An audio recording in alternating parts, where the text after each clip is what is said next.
Welcome to the Comic Stand, the show where I'll be telling you what's coming out this week in comics.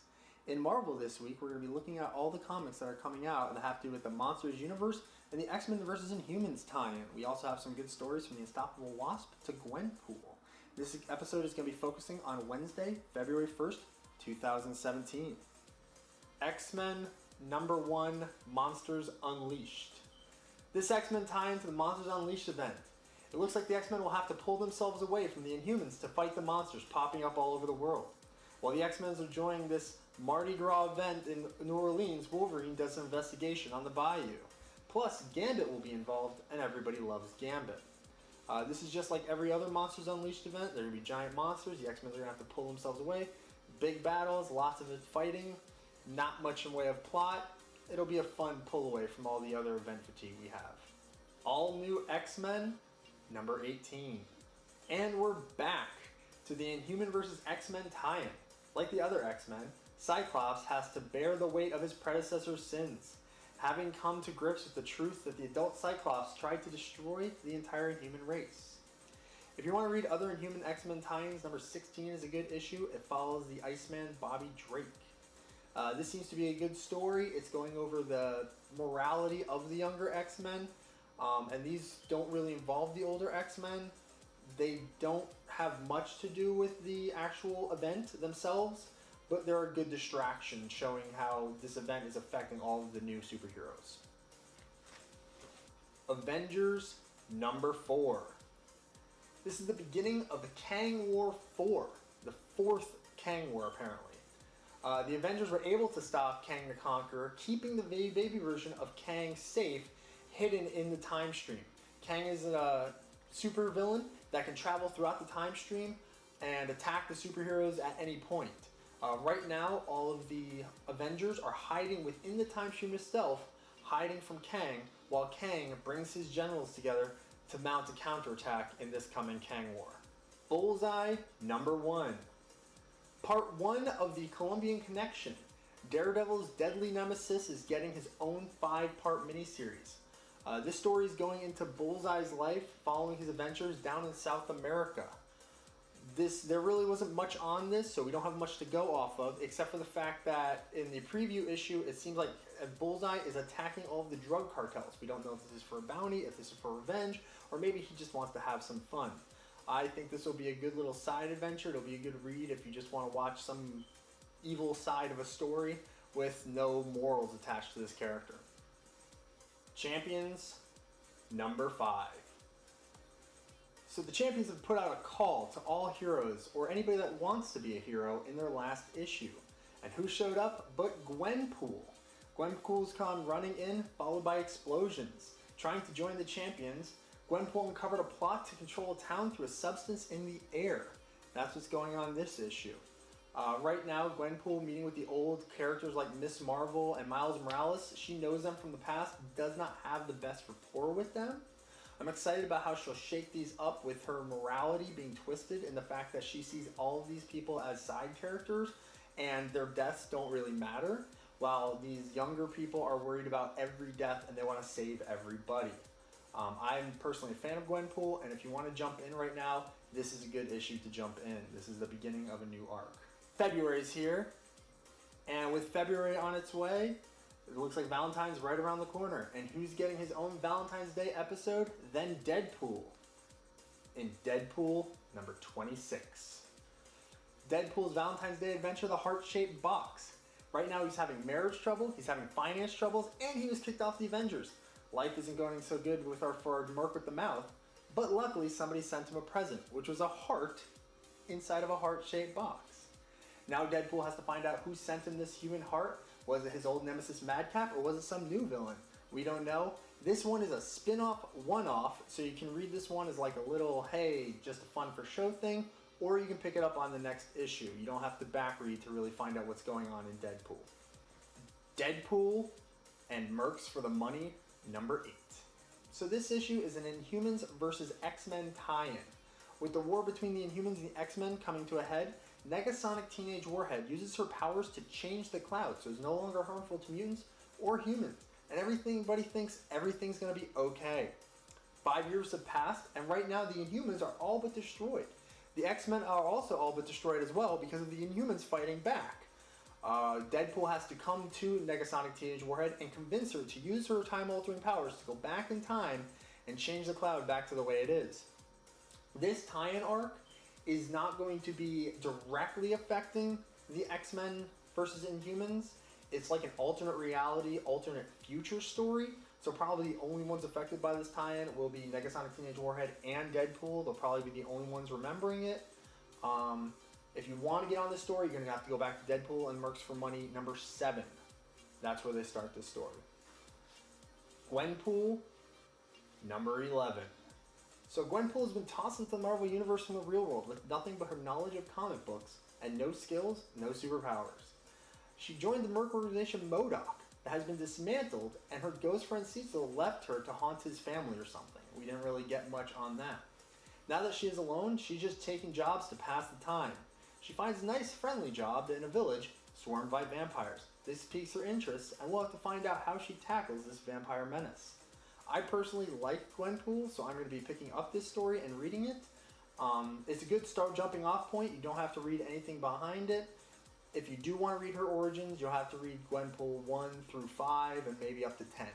But if you really just want to get in for the plot and backfill, Gwenpool number 11 is a good jumping in point. Hawkeye, number 3.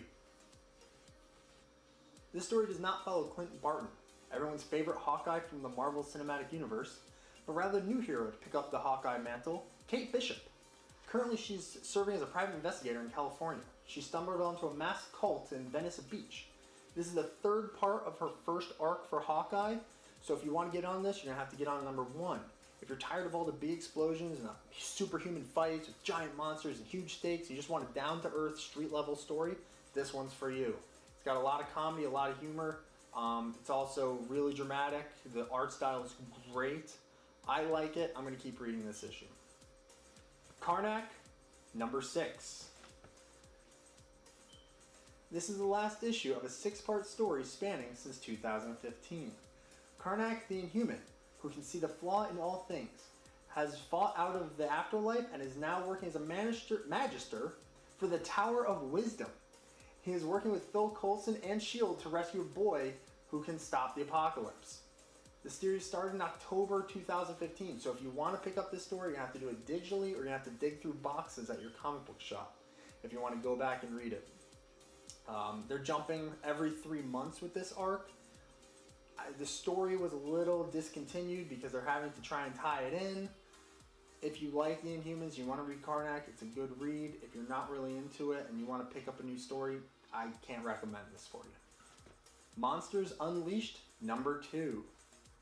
So this is the second part of the new 5-part series for Monsters Unleashed, the 4th main event in the past 12 months. Monsters are popping up all over the world, forcing heroes everywhere to stop everything they're doing and come and stop them from destroying humanity. Everybody's getting tie-ins from the X-Men to Deadpool, to Spiderman Deadpool. Also, Bloodstone is searching through the oldest mystical records to find lore needed to stop the end of the world. If you want to pick this up, it's a good read, just as it's not going to have any major impact on the Marvel Universe in my opinion. I think it's just going to be a fun little side plot with, hey look, they're monsters, let's go kill them. That's basically all that's been happening. We'll have to see what happens in the next issue and see how this story pans out. Moon Knight, number 11. So I have not been a fan of Moon Knight until I saw Rob on Comic Explained talk about this new Moon Knight series, how it took a new spin on it and has made the character so much more intriguing and interesting, so he's not just a Batman ripoff. This is the second issue in the Death and Birth arc. Mark Spencer has to come to grips and deal with the different identities he has created. This whole series is based around the fact that, is Mark Spencer really Moon Knight, or has it all been in his head and he's just been imagining it this whole time? Right now, if you want to get in on it, you can jump in on the last issue, Moon Knight number 10. I suggest that you go back to Moon Knight number 1 and read through it all, because it is amazing. Nova, number 3. So Nova's finally back and out in space looking for his father. After finding the long-dead Nova member Richard Ryder alive, he convinces Ryder to help search for his father. Stopping at the space station nowhere, they are jumped by bounty hunters and have to continue the search with a high price and bounties on their heads. This is the middle story of his first story, so I would definitely recommend going back to issue number 1 and then continuing from there. A lot of people are Nova fans. He's finally off Earth out in space. I don't know how the continuity is going with him being on the Champions as well, but right now him on the Champions and him out in space, both of these are good reads. If you want to see a space opera, this one would be for you. Old Man Logan, number 17. This is the second part of the Return to Wastelands arc. Alpha Flight has requested help from our aging superhero to come out in space and check out a derelict space station that seems to be empty. As Old Man Logan approaches the space station and enters it, a swarming brood of aliens attacks him and pushes him out of the spaceship. This is where this issue picks up off of.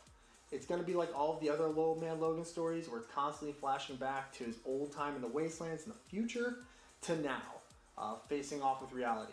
If you want to pick up this story, I would recommend Old Man Logan number 16 and starting the arc from there. Slapstick number 3. Marvel struck gold with this Deadpool Mercs for Hire series, and now they're trying to find out what made the gold by giving all of his Mercs their own story. Slapstick is no exception. Right now, Slapstick is doing an Infinity Comic digital run that is a couple issues deep, and they're turning all of those into physical comics. So this comic has already been out, and you may have already read it, but if you want a physical copy, this is where to get it. Slapstick has been sent into an alternate reality by the organization known as Armor, kind of like S.H.I.E.L.D., but dealing with alternate realities, and he ends up in a shopping mall that is overrun with My Little Ponies. He has to stop this nefarious army of My Little Ponies using all of his comedic tactics he can. I personally enjoyed this. I have a secret love for this stuff because my daughter watches My Little Pony all the time, so now I get to watch a character destroy My Little Pony. It just makes it all the sweeter. Spiderman 2099, number 20. So this is our third series starting as Spider-Man. This is not Miles Morales or Peter Parker. This is Miguel O'Hara, who lives in the future of 2099. Last issue, he stopped an outbreak of snake people from spreading with the help of Elektra. His girlfriend is now in a coma, and he has to find the organization known as the Fist responsible and put a stop to them. This is a future story of Spider-Man. If you want to get into it, a good point will be issue number 16 to fill in all the plot holes. It's a great story, but doesn't really fit in with the continuity of the rest of it, so a lot of this stuff is going to be standalone unless he goes to the past at any point in time. Star Wars, number 28. So this is the third part in the Yoda's Secret Wars story arc. C-3PO has been captured. R2-D2 left Luke Skywalker to go look for C-3PO, and Luke Skywalker is stranded with his X-Wing trying to find R2-D2. With nothing to kill time but Ben Kenobi's old journal, he starts reading it, looking it over of the quests and adventures of Yoda. Currently in our last episode, Yoda is on a planet full of child warriors. He's trying to find out what's going on this planet and the weird reason the Force has brought him here. All of these stories are part of the new Disney canon, apparently, or the new Disney comic book canon. So if you want to read them, they mostly take place, the storyline takes place between episode 6 and the future to episode 7. Read it if you want. I think it's pretty good. I like Yoda. He's my second favorite Green Muppet. Yeah, it's Kermit. Star Wars Darth Maul, number 1. So this is our first Darth Maul story in his own 5-part miniseries. Everybody's favorite Darth Sith has come back for his own story, telling the story of how he came to be before he fought Qui-Gon Jinn and Ben Kenobi. He's fighting with Darth Sidious, sending out on missions, learning his Force powers. There's not really much out on this, so I can't tell you much on the story, but I'll be recapping it every month that it comes out. Unstoppable Wasp, number 2. So this is our last issue for this week. This is about Hank Pym's daughter, who has made her mark on the Marvel Universe as super intelligent female, donning the mantle of the Wasp. Using her powers to shrink and get larger, she also is very smart and able to create all sorts of gadgets and gadgets. Right now she's working on the Avengers with the other superheroes, but in its own side story, she found out that there's a lot more girl superheroes in the mix now. She's trying to find them all and create her own new organization known as GIRL, Genius in Action Research Labs. Her first recruit is Moon Girl. In this issue, she's going to find Moon Girl and try and recruit her to her side and join her Genius in Action research labs. If you like stories with not male-dominated characters and you want to see a different end, this is a great story for you. If you just want to see good story writing, this is also pretty good. It's got a lot of character building because they're creating a new character. She has a good backstory that she has to fix off of. Hank Pym is a great character to build off of. He kind of died out with Ultron and everything was about Ultron. But now his daughter, she's probably going to have to fight Ultron in the future. But she can build off that and become her own character. Thanks for watching This Week in the Comic Stand. If you liked my content, you can click like and subscribe. Every week I'll be coming out with more issues telling you what's coming out in the Marvel Universe. Also, tomorrow we'll have a video out for DC Comics telling you what's going on with Superman, Batman, and all the DC superheroes.